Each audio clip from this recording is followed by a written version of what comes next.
In the most recent Call of Duty games, you've got a massive lineup of camos to grind for, the likes of Gold, Diamond, Interstellar, and that's just touching the surface. Some of them even glow and have insane effects. Earning these can take you weeks or even months to unlock. Some of them you can only get from battle passes and store purchases. Back in the Modern Warfare 2 era, things were a lot simpler. You didn't have numerous camos per gun, or even the option to put a camo on your secondary.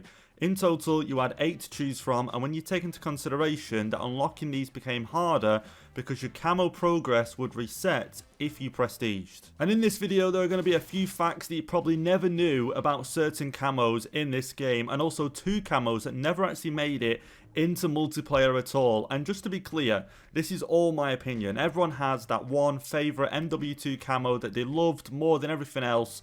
So today we're going to be ranking them all from worst to best. Starting off, when you're level 1, you don't have any camos. You don't even have create a class. Therefore, you're stuck with the beginner classes which don't have any camos on them whatsoever. And I do kind of agree with this decision, as getting camos is something you work towards and are rewards. Therefore, you shouldn't have them at the beginning. But once you reach level 4, you're now able to create a class, and this is where you get your first glimpse at the camos in the game. And as you can see, there are 8 to choose from in total, and you can check the challenges on each camo. That way you can see how many are required to gain each one. So the first camo on the list is Desert, which is unlocked automatically for you as soon as you reach level 4. And on first glance at this camo, it's a nice change from the usual black grayscale of the original gun. However, I don't believe many people would prefer it over the original gun. I only think people would choose it because it's a change from the original design, and it's nice just to have a camo on the gun. But it's really hard to find a gun that this camo looks nice on, possibly apart from things like the LMG. But for me, we're going to rank this one in 8th. Next on the list is Arctic, which you also get at level 4. And this for me is a really underrated camo. I think because it's one of the first unlocks and you get it by default, that's why people don't really value it as much as I think they should. For me, it belongs with the blue and red Tiger camos. There's a white Tiger option. I think it should have required headshots to get it, but overall, easily one of the best available. For me, I'm going to rank it 4th. Next on the list is Woodland, and this one you need 5 headshots to unlock it. And to be honest, on first glance, this camo just isn't that great. It probably feels like one of the first camos that Call of Duty ever added into the game, and for me, I can only really see this camo being useful for, say, snipers laying in the grass on Wasteland, for example. But even then, you need the full ghillie suit to go with it. But one cool fact that I found out about this camo, that on the TAR-21, it seems to look different than every other gun in the game. And with the TAR-21, there seems to be an extra colour visible, which is a distinct black colour, as opposed to the usual dark green, light green, and beige.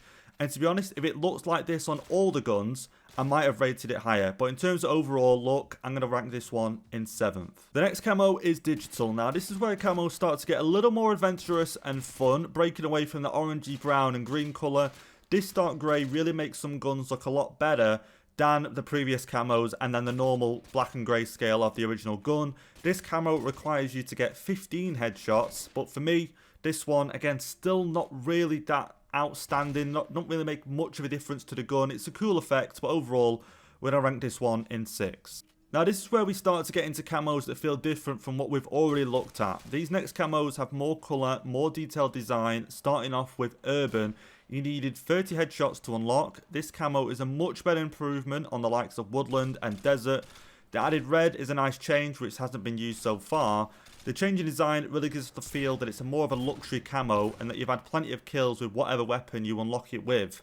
Also, on certain maps, such as High Rise, the Spetsnaz soldiers will be wearing urban camouflaged uniforms, which is pretty cool to go along with the gun camo. But overall, I rank this one 5th on the list. Now, this is where the controversy might begin in this video. As I said in the beginning, everyone looking back will have their favourite camo from Modern Warfare 2, and next on the list is Blue Tiger.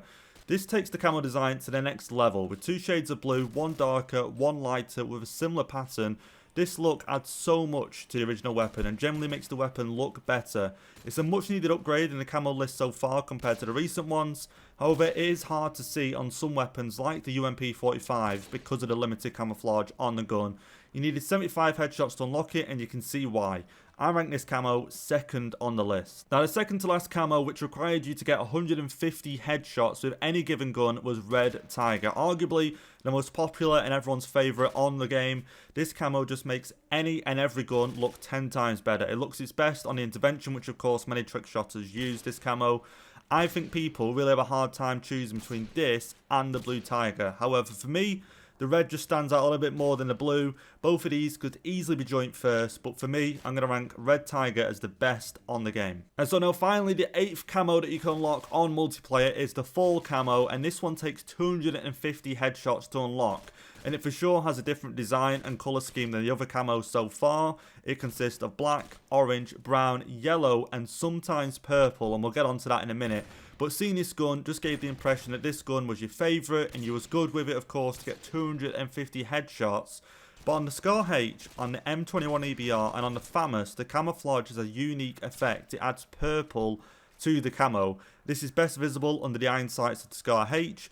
The Vector has its own unique fall camouflage, which is darker than the usual camouflage, and also adds a blur-like effect between the colours. I've got to say though, in comparison with the blue and red Tiger, I feel like this one just lags behind in terms of standing out there, so I'm going to rank this one in 3rd. Now let's talk about the 2 bonus camos that never actually made it into multiplayer. One of the camos being available in campaign and spec ops, and the other camo only being available through modded versions of the game. So I feel like a lot of people would have forgot about this camo, and I certainly did, but the white tape camo, now, this is not available in the multiplayer, only in campaign on certain missions like Cliffhanger, The Only Easy Day Was Yesterday, the Gulag, Contingency, and the Museum. And it was also featured in some Spec Op missions as well, and considering the weather conditions in which the levels are played in, it's kind of seemed as an improvised Arctic camo. So instead of Arctic, this is the camo that they came up with. And in my opinion, and I'm pretty sure everyone else's opinion, we would have loved to have seen this in the multiplayer of Modern Warfare 2. Imagine this on guns like the Barrett, the Mini Uzi, Intervention. Again, any gun, I think this camo would look amazing on. Where it would go in the list, I'm not too sure. Do you put it straight to number 1? Does it fit just above Urban? I'm unsure, but for me, this camo should have made it into multiplayer. And the final camo is the gold camo, and this is quite an odd one because in COD 4 they had the gold camo available. You could get it on guns like the Desert Eagle, the AK-47, I'm pretty sure, and other guns as well. However, Modern Warfare 2, they didn't introduce this camo. Now, the only reason of why I included this in the video, because anyone who's kind of got into a modded lobby on this game between, let's say, the years of 09 and 11, if you left the lobby, occasionally your secondary gun would be the gold Desert Eagle. Now, it's not the Desert Eagle from Modern Warfare 2, it is the COD 4 one, and most times if you tried to use it, there was nothing there. You would have to have the mods on your platform, on your console, to use the actual COD 4 Desert Eagle gold in the game. But overall, I wish they included gold in this game. I mean, they already had it in the previous title, so to not include it in this one is really bizarre.